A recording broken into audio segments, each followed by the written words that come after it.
Howdy folks, just wanted to do a quick unboxing of the Fleece heater core hose and fitting.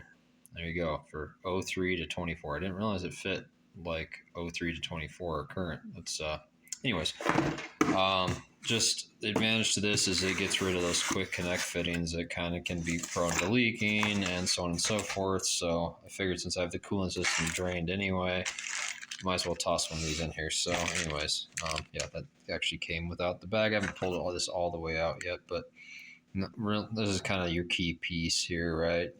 Nice machined fitting for the top of the head in the very back, and they give you a little koozie of sorts, which more of those, and then your silicone hose. They even throw in a little high temp thread sealant and a sticker and just a couple simple hose clamps, but they even label it for in case you can't figure it out: engine and top of the core. So yeah, not much really to say here aside from just I